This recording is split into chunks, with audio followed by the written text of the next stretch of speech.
Hello everyone, welcome to Mithilesh commerce classes. Mithilesh commerce classes में आप सभी का स्वागत है। मैं मिथिलेश यादव। आज आपको जो जीएसटी हमारा जो सेशन चल रहा है उसमें हमने आपको जो most introduction of the GST पढ़ा चुके हैं। जो मोस्ट इंपॉर्टेंट जो डेफिनेशन है रिलेवेंट टू जीएसटी से संबंधित वो हमने आपको करवा चुके हैं। और थर्ड हमने आपको जो सेक्शन 7 है, सेशन 8 है, जो सेक्शन 7 में मीनिंग ऑफ द सप्लाई है, सेशन 8 में जो हमने आपको पढ़ाया है वो हमने आपको पढ़ाया है mix supply and composite supply. और जो हमारा शेड्यूल फर्स्ट है विदाउट कंसिडरेशन के लिए जो भी हम सप्लाई में हम क्या करेंगे इंक्लूड करेंगे। सेकंड शेड्यूल है उसमें है supply of the goods, supply of the service. और जो हमारी शेड्यूल थर्ड है वो हमने आपको पढ़ा चुके हैं जो भी नेगेटिव लिस्ट है ऑफ द जीएसटी के लिए। तो वो हम आपको इससे पहले क्लास में आपको प्रोवाइड करवा चुके हैं। 2 या 3 क्लास आपको इसमें जीएसटी जो प्लेलिस्ट है उसमें आप जाके और क्लास को ज्वाइन करें। ओके, आज जो हम इसके जो मोस्ट इंपोर्टेंट जो क्वेश्चन है जो schedule first, schedule second, schedule third और जो हमारे सेक्शन 7 जो सेक्शन 8 है उससे संबंधित जो भी मोस्ट इंपोर्टेंट क्वेश्चन है वो टेस्ट सीरीज आपको प्रोवाइड करवाने की उसमें विद क्वेश्चन के साथ आपको सॉल्यूशन आपको प्रोवाइड कराने की कोशिश करेंगे। ओके, सबसे पहले जो मिथिलेश कॉमर्स क्लासेस है इस चैनल को सब्सक्राइब करें, लाइक एंड शेयर करें अपने फ्रेंड्स के साथ ग्रुप में। और हमारे जो ऑल नोटिफिकेशन है बेल आइकन का उसको ऑल नोटिफिकेशन को आप ऑल करें ताकि जो भी जीएसटी से संबंधित जो भी न्यू क्लास हम आपको प्रोवाइड कराएंगे उसको आपको सबसे पहले नोटिफिकेशन प्राप्त किया जा सके और उसको आपको बेनिफिट मिल सके। अपनी स्टडी को और ज़्यादा आप इम्प्रूव कर सकते हैं हमारे साथ। ठीक है, तो आज हम क्या करेंगे, आज हम जो मोस्ट इंपोर्टेंट जो क्वेश्चन है जीएसटी के संबंधित इसमें एक आपको इन्फॉर्मेशन देनी है। यदि आपको इनकम टैक्स से संबंधित विद जो हमारे अमेंडमेंट हुए थे तो 21 वाले जो अमेंडमेंट के साथ जो भी आपको यदि इनकम टैक्स से संबंधित कोई भी यदि आपको क्लास को ज्वाइन करनी है तो डिस्क्रिप्शन में जाके जो इनकम टैक्स के जो भी हमारे जो प्लेलिस्ट बनी हुई है उसमें जाके आप क्या करें, उसमें जाके प्लेलिस्ट में जाके क्लास को ज्वाइन करें सभी क्लास और सभी उसके मोस्ट इंपोर्टेंट जो कॉन्सेप्ट के साथ जो भी क्वेश्चन हमने प्रोवाइड करवाए हैं टेस्ट के रूप में तो आपको उसमें सॉल्यूशन करवा रखा है। तो आप जाके वहाँ पे अपने क्लास को ज्वाइन करें, अपने फ्रेंड्स के साथ क्या करें, चैनल को शेयर करें। ओके फ्रेंड्स, क्लास शेयर करें। ओके, तो आज हमारे जो मोस्ट इंपोर्टेंट जो क्वेश्चन है वो हम आपको सॉल्यूशन करवाने वाले हैं। तो इसमें क्या है, क्वेश्चन फर्स्ट है हमारा वो है which of the following will be consider as goods under GST. GST के अंतर्गत निम्न में से किसे वस्तु माना जाएगा, यानी गुड्स किसको माने जाएंगे। ठीक है ना, तो हमारा जो गुड्स होता है वो क्या होता है, इसमें ऑप्शन देखते हैं। ऑप्शन है इनमूवेबल प्रॉपर्टी, सेकंड है मूवेबल प्रॉपर्टी, थर्ड है सिक्योरिटीज, फोर्थ है मनी। देखो मनी जो गुड्स में हमने आपको बताया था कि every kind of the movable property other than जो मनी एंड सिक्योरिटी। ठीक है ना, तो इसमें जो हमारा इमूवेबल प्रॉपर्टी है उसको हम किस में शामिल नहीं करेंगे, उसमें गुड्स को शामिल नहीं करेंगे। सेकंड जो हमारे मनी और सिक्योरिटी है उसको भी हम गुड्स में शामिल नहीं करेंगे। तो हमने आपको बताया था कि जो हमारे मूवेबल प्रॉपर्टी है जो हमारी चल संपत्ति है उसको हम क्या करेंगे, गुड्स में शामिल करेंगे। तो option B is the correct answer. Okay friends, okay next question देखते हैं। हमारा जो सेकंड क्वेश्चन है वो क्या बता रखा है इसमें, सेकंड क्वेश्चन क्या कर रहा है, वो कर रहा है which of the following will not be consider as goods under GST, यानी निम्न में से किसको जीएसटी के अंतर्गत वस्तु नहीं माना जाएगी, यानी गुड्स में शामिल नहीं करेंगे। ठीक है ना, देखो हर क्वेश्चन हमने आपको इस तरह से प्रोवाइड करवाने की कोशिश की ताकि आपको पूरा कॉन्सेप्ट है वो क्वेश्चन के जरिए आपको पूरा कॉन्सेप्ट क्लियर हो सके। ठीक है ना, तो इसमें क्या बता रहा है कि इसमें जो हमारे वस्तु में क्या शामिल नहीं किया जाएगा, गुड्स में किसको शामिल नहीं करेंगे। फर्स्ट ऑप्शन है इसमें, ऑप्शन ए है। सबसे पहले आपको जो हम आपको क्वेश्चन प्रोवाइड करवा रहे हैं आप एक बार क्लास को होल्ड करके और अपने आंसर देने की कोशिश करो, क्योंकि पहले आपको इन क्वेश्चन करने से पहले आपको हमारे जो क्लास ले रखी है कॉन्सेप्ट से संबंधित जो हमारे जीएसटी में जो क्लास हमने आपको प्रोवाइड करवाई है पहले क्लास को ज्वाइन करो, कॉन्सेप्ट को समझो। कॉन्सेप्ट समझने के बाद आपको क्लास को ये क्वेश्चन की जो क्लास है हमने जो भी क्वेश्चन आपको प्रोवाइड करवाए हैं इसमें होल्ड करके अपने खुद से सेल्फ आपको आंसर देने की कोशिश करनी है। यदि फिर भी यदि आपको आंसर नहीं आता है तो आप इसमें हमारी मदद ले सकते हैं। ठीक है ना, लेकिन सबसे बेस्ट तरीका यही होता है कि आप कॉन्सेप्ट को अच्छे क्लियर करो, क्लियर करने के बाद आप क्वेश्चन को सोल्व करने की कोशिश करो। ओके, तो है इसमें कि गुड्स में जीएसटी के अंतर्गत गुड्स में क्या शामिल नहीं किया जाएगा। फर्स्ट ऑफ ऑल है इमूवेबल प्रॉपर्टी जो हमारे अचल संपत्ति है, सेकंड है सिक्योरिटीज एंड थर्ड है मनी। तो हमने आपको बताया था कि every kind of the movable property को शामिल करते हैं। इसमें इमूवेबल प्रॉपर्टी होते हैं जो अचल संपत्तियाँ होती हैं जिसमें लैंड, बिल्डिंग वगैरह हमने जो नेगेटिव लिस्ट में बताया था ना। ओके, और जो हमारे जो मनी सिक्योरिटीज है उसको शामिल हम गुड्स में से नहीं करेंगे। तो option D is the correct answer. इसमें हम गुड्स में से शामिल क्या क्या नहीं करेंगे, इमूवेबल प्रॉपर्टी होते हैं अचल संपत्तियों को शामिल नहीं करेंगे, सिक्योरिटीज को भी, और जो हमारी मनी है, मुद्रा है, इन सभी को हम गुड्स में शामिल नहीं करेंगे अंडर जीएसटी के तहत। ओके, अगला जो हमारा थर्ड क्वेश्चन है वो क्या कर रहा है, which of the following will be consider as goods under GST, यानी जीएसटी के अंतर्गत निम्न में से किसे वस्तु माना जाएगा, किसी हमारे जो गुड्स हमें माना जाएगा। तो इसमें फर्स्ट है एक्शनेबल करेम, सेकंड है ग्रास, थर्ड है ग्रोविंग क्रॉप। देखो हमने आपको जो गुड्स की जो डेफिनेशन बताई थी उसमें हमने आपको बताया था जो भी हमारे एक्शनेबल जो भी क्लेम है या फिर कोई भी ग्रोविंग क्रॉप है, ग्रास है या एनी थिंग्स जो भी लैंड से जुड़ी हुई हो, जिसका सप्लाई कॉन्ट्रैक्ट के तहत लैंड से उसको सेपरेट, उसको अलग करना क्या हो, संभावना हो, उसको लिए लैंड से अलग उसको करना स्वीकृत हो, उन सभी को हम किस में शामिल करेंगे, गुड्स में शामिल करेंगे। तो option D is the correct answer. Okay friends, okay पहले आपको क्वेश्चन करने से पहले आपको कॉन्सेप्ट क्लियर होने चाहिए, तो कॉन्सेप्ट के लिए हमारी क्लास को डिस्क्रिप्शन में जाके क्लास ज्वाइन करें, ठीक है ना पहले। ओके नेक्स्ट हमारा जो फोर्थ क्वेश्चन है वो है which of the following will be consider as goods under GST, निम्न में से किसको जीएसटी के तहत वस्तु में शामिल नहीं किया जाएगा। देखो इसमें हमने आपको अलग अलग ऑप्शन प्रोवाइड करवा के और आपको कोशिश की ताकि आपको कॉन्सेप्ट अच्छे से क्लियर हो सके इन क्वेश्चनों के जरिए, ठीक है ना।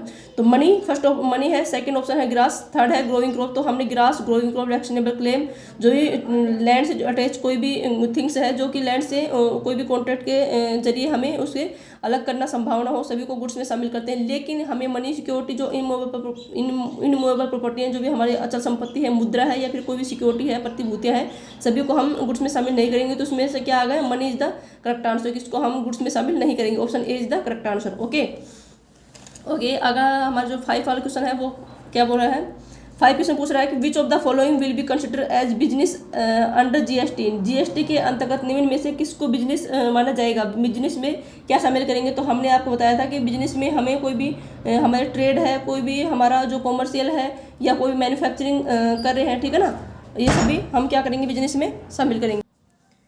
तो हमारा जो भी जीएसटी में 5 वाला क्वेश्चन है which of the following will be consider as the business under GST, यानी जो जीएसटी है उसके तहत हमारा जो बिजनेस में क्या क्या शामिल करेंगे।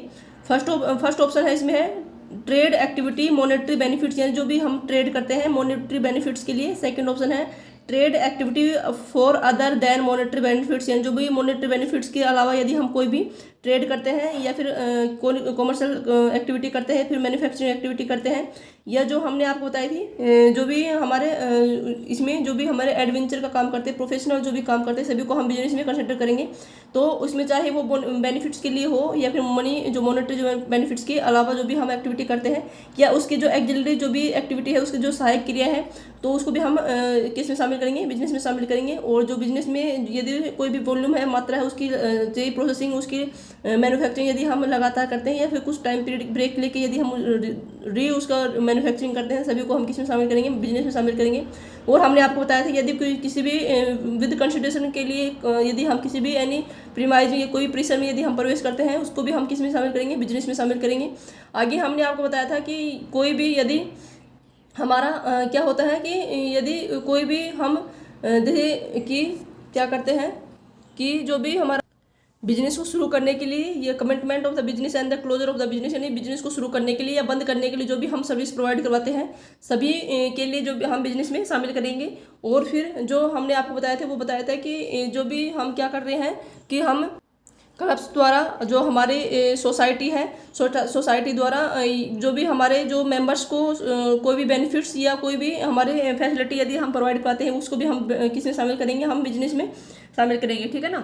ओके तो हम जो बिजनेस से जो मोस्ट इंपोर्टेंट जो डेफिनेशन बताए थे उसमें आपको बताया था कि जो बिजनेस में हम किस किस को शामिल करेंगे, चाहे जो हमारा कोई भी मॉनेटरी बेनिफिट्स के लिए अदर देन मॉनेटरी बेनिफिट्स के लिए कोई भी ट्रेड जो हमारे मैन्युफैक्चरिंग करते हैं, प्रोफेशनल कार्य काम करते हैं, एडवेंचर का कार्य करते हैं, ठीक है ना, उन सभी को जो हम बिजनेस में शामिल करेंगे। सेकंड हमने बताया था कि जो किसी भी कंसिडरेशन प्रतिफल के बदले यदि हम किसी भी एनी प्राइमाइजेज यानी कोई भी प्रेशर में यदि प्रवेश करते हैं। थर्ड हमने बताया था कि जो हम क्या करते हैं कि हम किसी भी जैसे कोई भी व्यवसाय है, बिजनेस है, बिजनेस को शुरू करने के लिए, कमिटमेंट करने के लिए या उसको क्लोजर करने के लिए, बंद करने के लिए जो भी हम सर्विस प्रोवाइड करवाते हैं, उसको भी हम बिजनेस में शामिल करते हैं। जो बिजनेस से संबंधित जो भी एक्सिलरी जो एक्टिविटी है, जो सहायक क्रिया है, उसको भी हम बिजनेस में शामिल करेंगे।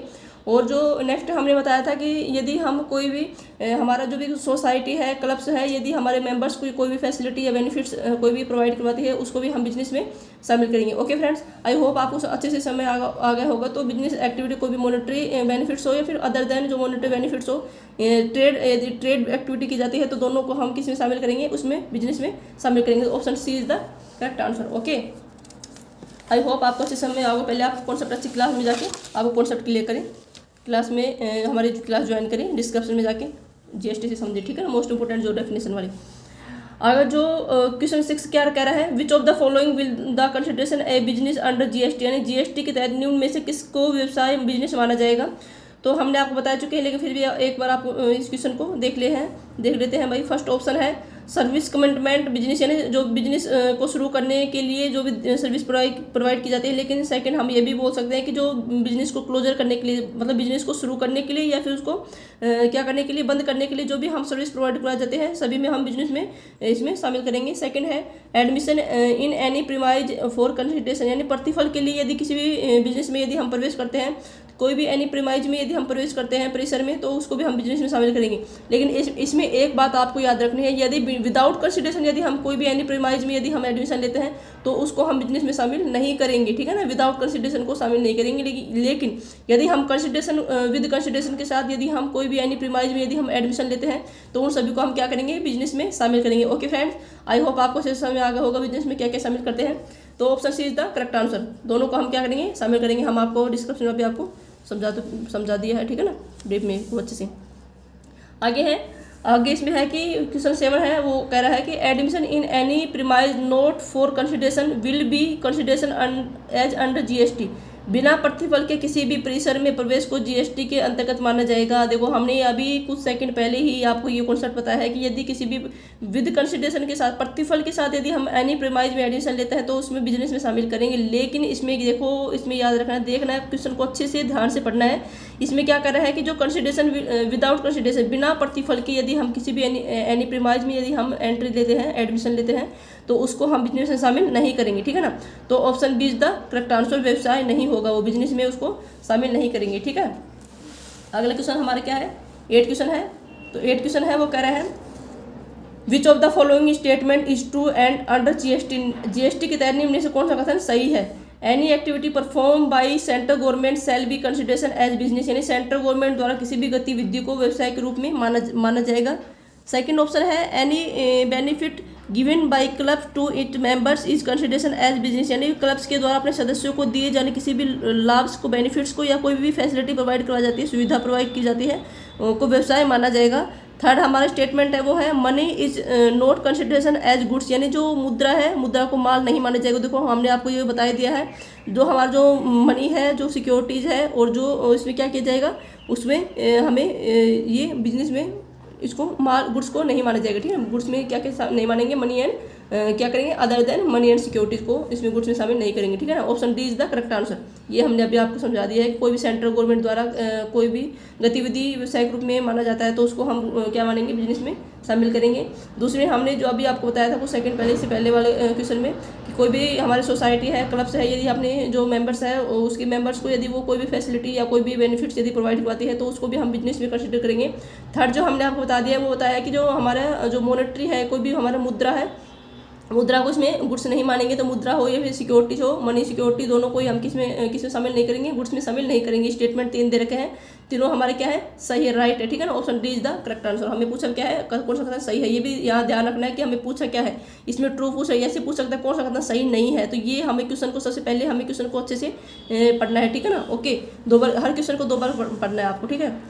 ओके, 9 क्वेश्चन है, अंडर जीएसटी मनी इंक्लूड, यानी जीएसटी के तहत जो मुद्रा में मनी में क्या क्या इंक्लूड करते हैं, तो मनी में इंक्लूड करते हैं, वो करते हैं, ऑप्शन ए है बिल ऑफ एक्सचेंज, सेकंड है चेक, थर्ड है इलेक्ट्रॉनिक जो रिमिटमेंट्स, जो हमारा विद्युतीकरण जो प्रेषण है, चेक है या विनिमय बिल है, या फिर हमारा जो भी हमारे फॉरेन करेंसी है। हमने आपको बताया जो हमारे इंडियन जो लीगल करेंसी है, ट्रेंडर है, जो भी भारतीय कानूनी जो निविदा द्वारा जो भी जो इंडियन जो करेंसी है उसको, या फिर हमारे जो भी पोस्टल है, जो भी हमारे क्या होते हैं, जो हमारे पे ऑर्डर होते हैं, ठीक है, जो चेक होते हैं, मनी ऑर्डर होते हैं, सभी को क्या करेंगे हम, सभी जो को भी हमारा परमेश्वरी नोट होता है, सभी को हम किस में शामिल करेंगे, सभी को जो लेटर ऑफ क्रेडिट होता है, सभी को हम मनी में कंसिडर करते हैं। तो इसमें option D is the correct answer, ठीक है ना।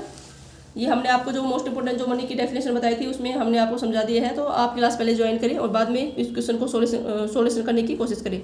क्वेश्चन 10 है under GST money include, GST में क्या क्या मुद्रा में क्या क्या शामिल है, तो हमने आपको बताया दी कि फॉरेन करेंसी को भी शामिल करेंगे, इंडियन लीगल टेंडर होता है, भारतीय कानूनी सुविधा होता है, इसको भी शामिल करेंगे। Option C is the correct answer.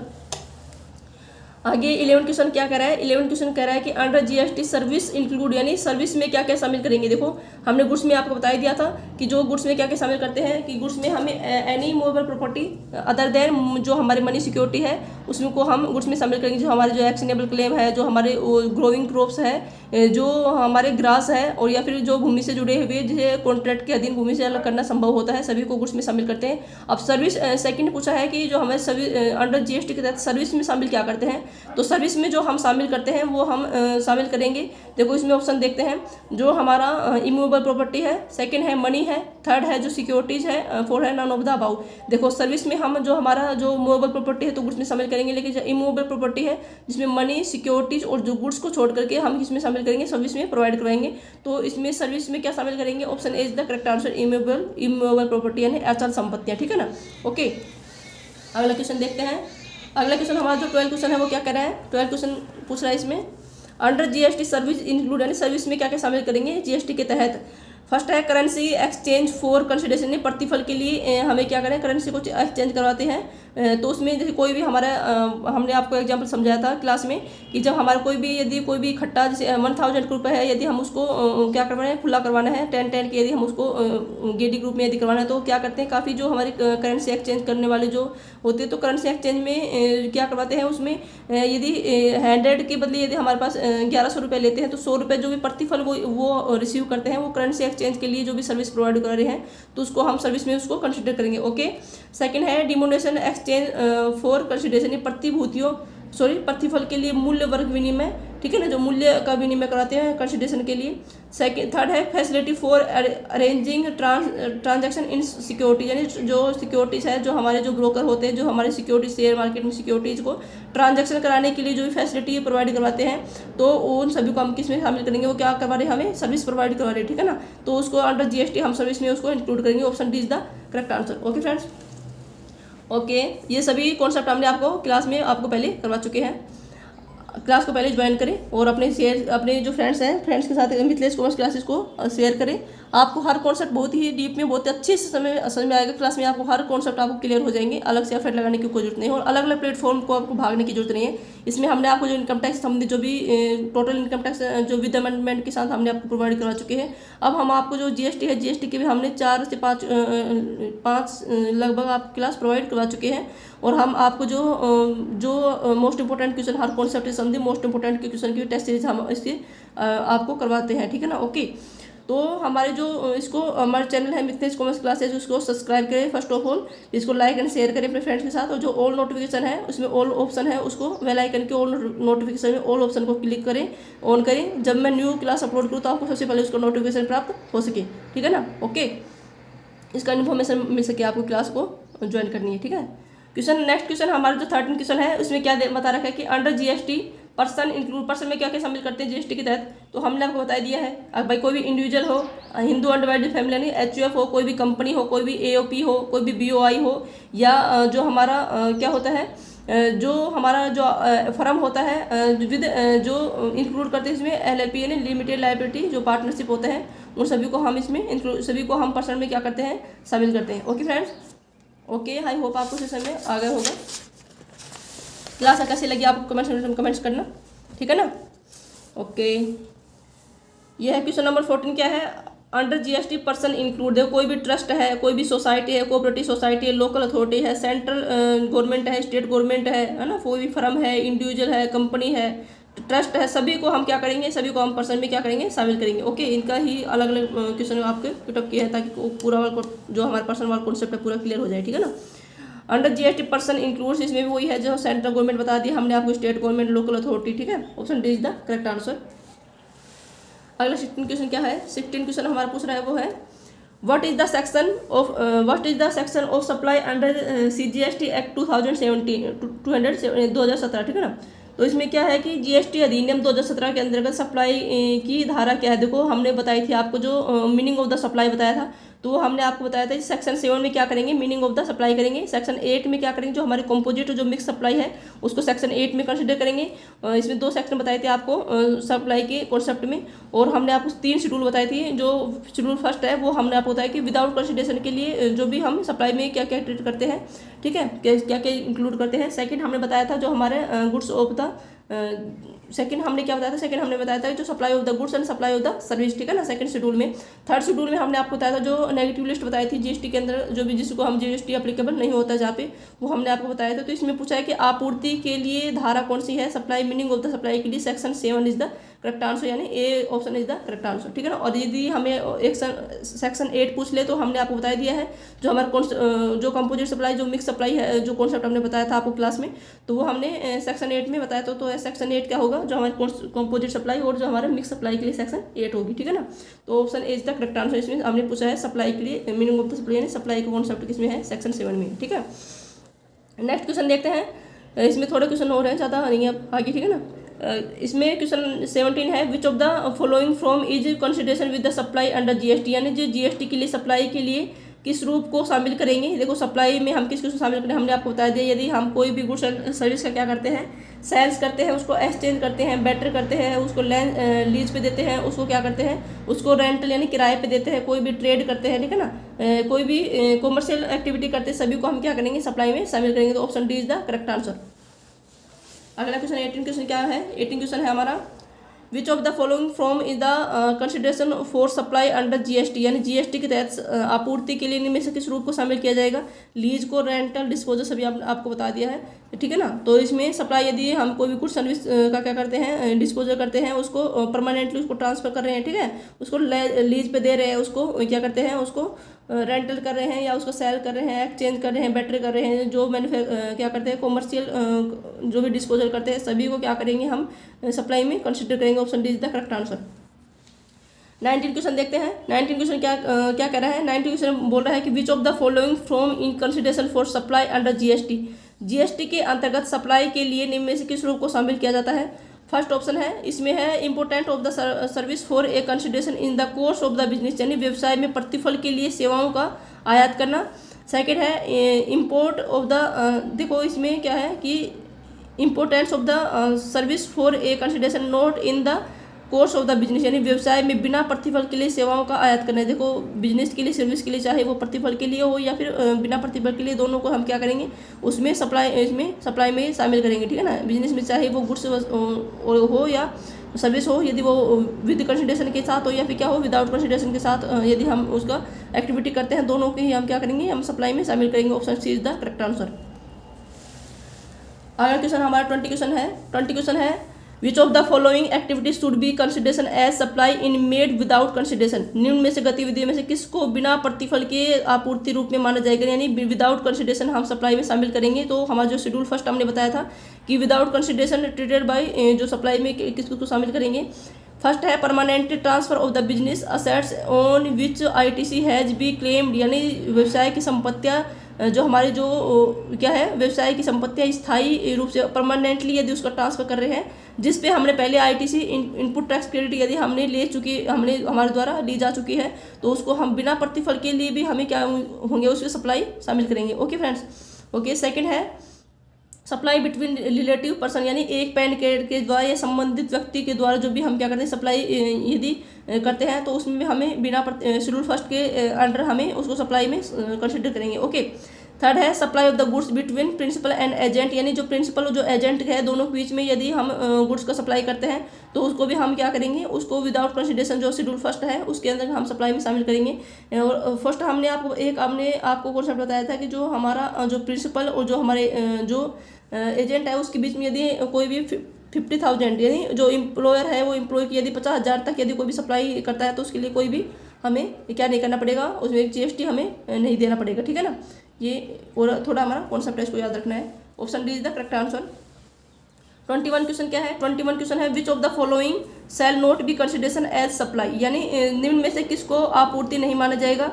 First है इसमें service given by employee to employee, यानी कर्मचारी द्वारा नियोक्ता को दी जाने वाली सर्विस को सप्लाई नहीं मानेंगे। लेकिन यदि हमारा कोई भी एम्प्लॉयर है, यदि एम्प्लॉय को कोई भी सर्विस प्रोवाइड किया जाए तो उसको सप्लाई मानेंगे। लेकिन इसमें रिवर्स क्वेश्चन पूछा है कि इसमें सप्लाई किसको नहीं मानेंगे। तो जो हमारा जो एम्प्लॉय है, जो हमारा कर्मचारी है, यदि कर्मचारी द्वारा कोई भी यदि हमारा एम्प्लॉयर है, नियोक्ता को यदि कोई भी सर्विस प्रोवाइड की जाती है तो उसको हम सप्लाई नहीं माने जाएंगे, ठीक है ना। सेकंड है gift given by employer to employee up to 50,000 in a year, यानी एक जो फाइनेंशियल ईयर में यदि कोई भी एम्प्लॉयर है वो एम्प्लॉय को 50,000 50,000 से अधिक 50,000 तक अप टू 50,000 है 50,000 तक यदि कोई भी गिफ्ट प्रोवाइड कराता है तो उसको हम सप्लाई नहीं मानेंगे।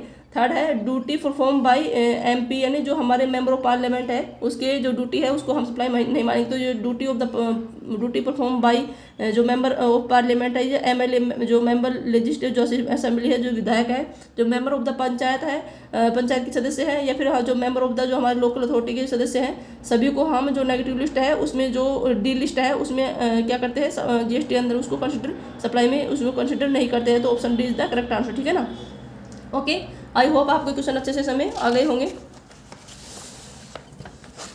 हमारे एक दो क्वेश्चन और बच रहे हैं, उसको हम सोल्व करने की कोशिश करते हैं, फिर क्लास को यहीं पे हम एंड करेंगे, ठीक है। क्वेश्चन 22 है which of the following shall not be consideration as supply, निम्न में से किसको सप्लाई नहीं माना जाएगा।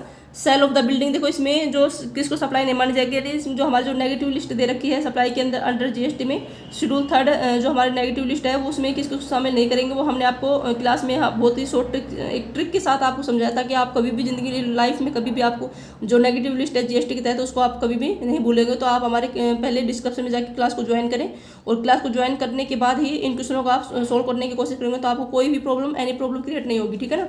ओके, तो हमारा इसमें क्या बोल रहा है कि किसको शामिल नहीं करेंगे। इसमें सेल ऑफ द बिल्डिंग, जो हमने बिल्डिंग बताया था, जो लिस्ट भी बताई थी। थर्ड क्वेश्चन सेकंड है फ्यूनरल, यानी जो हमारे अंतिम संस्कार के लिए जो मुद्रा घर सेवाएं के लिए जो भी हमारे मृत्यु संज्ञा पर जो भी हमें फैसिलिटी प्रोवाइड की जाती है सभी को हमने जो लिस्ट ऐप बताई थी उसमें हमें सप्लाई में जीएसटी इसमें शामिल नहीं करेंगे। सी ऑप्शन है duty perform by the member of the panchayat, member of the जो हमारा जो एमएल जो ड्यूटी ऑफ द जो एमएलए है, जो हमारा एमपी है, मेंबर ऑफ द जो पंचायत है, लोकल अथॉरिटी है, ठीक है ना, सभी के जो मेंबर है उसको हम क्या करेंगे, उसको लिस्ट डी के तहत हमें इसमें सप्लाई कंसिडर नहीं करेंगे। तो option D is the correct answer. Okay friends, okay question 23 क्या बोला है, क्वेश्चन 23 है वो है which of the following shall be consideration as supply. थोड़ा स्पीड से इसलिए करवाने ताकि हमारा जो वीडियो है आपको बेस्ट कंटेंट और बेस्ट आपको क्लास प्रोवाइड की जा सके कम टाइम के अंदर, ठीक है ना।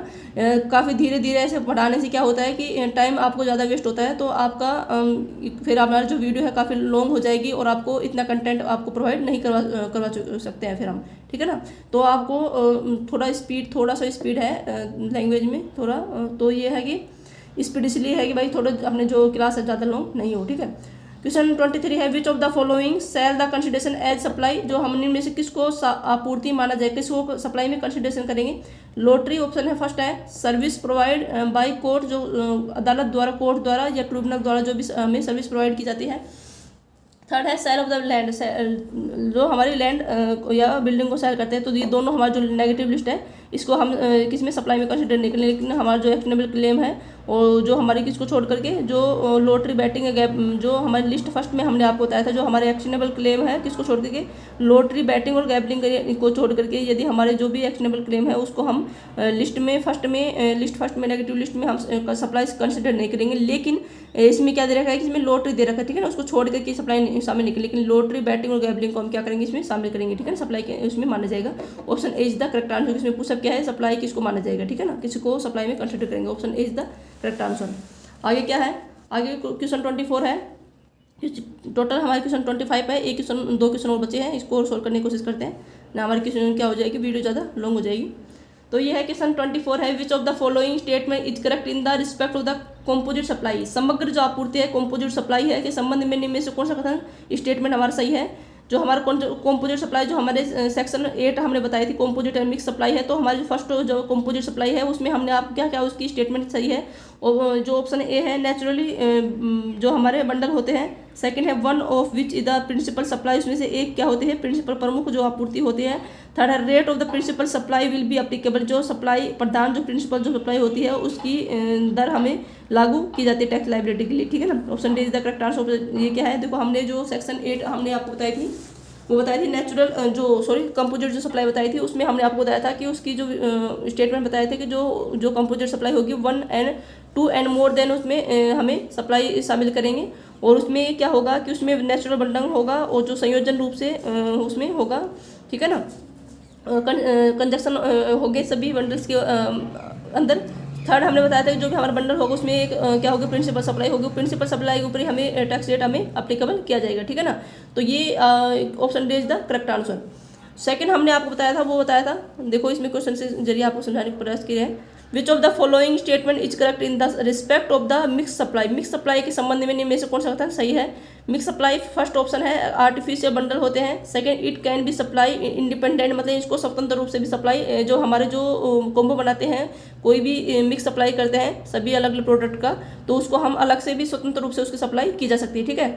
थर्ड है highest rate for such supply will be applicable, यानी ऐसी आपूर्ति के लिए उच्चतम दर लागू होगी। जिस हमारे कॉम्बो में जिसकी रेट सबसे हाई होगी तो टैक्स रेट उस पर ही क्या होगी, अप्लीकेबल होगी, ठीक है ना। तो हमने जो सेक्शन 8 में जो मिक्स और कंपोजिट सप्लाई बताया, तो मिक्स सप्लाई में कंपैरिजन करके पढ़ना है। मिक्स सप्लाई में हमने इसमें नोट क्या होगा, नेचुरल बंडल होगा, यानी हम इसमें क्या होगा, आर्टिफिशियल बंडल होगा। अलग अलग प्रोडक्ट को जैसे हमने बताए थे, आपको एग्जांपल दिया था चॉकलेट का, चॉकलेट ले लेते हैं, कैंडी ले लेते हैं, स्वीट्स ले लेते हैं, या फिर हमारे जो बैलून लेते हैं उसका ये कॉम्बो बना लेते हैं।